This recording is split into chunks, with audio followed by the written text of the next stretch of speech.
President Trump calling for a new investigation into Hillary Clinton's private email server. A new bombshell development reveals Hillary Clinton's leaked emails were likely responsible for the deaths of up to 20 CIA agents working in China. Beijing is said to have killed or imprisoned nearly 24 U.S. spies between 2010 and 2012. Over a dozen CIA agents may have been killed as a result of Hillary Clinton's leaked emails. The FBI is denying that, sort of, but the story is still fluid and confusing.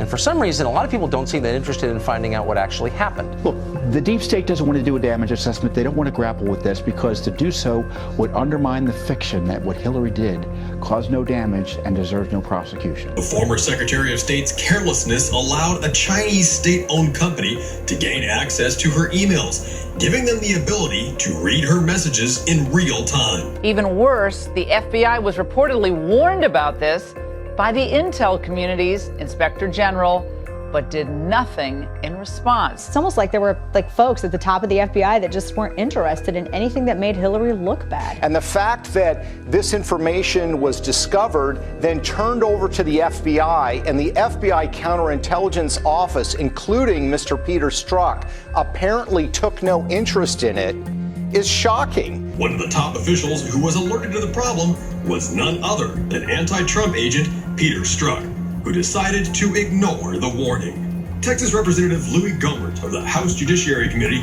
explained that this news would have damaged Clinton's chances in the election, and so agents like Peter Strzok decided to cover it up. It is time to hold people accountable.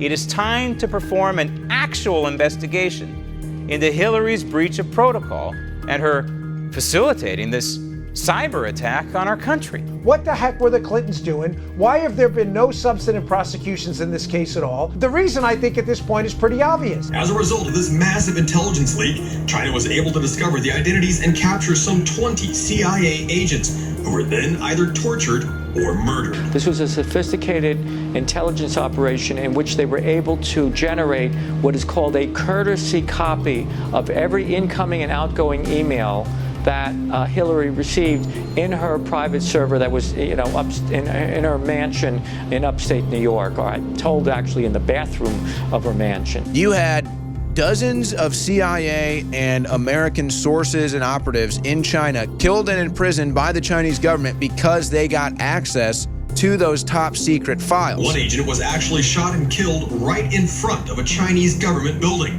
in an apparent message designed to intimidate Washington. It's just awfully good that someone with the temperament of Donald Trump is not in charge of the law in our country. Because you'd be in jail.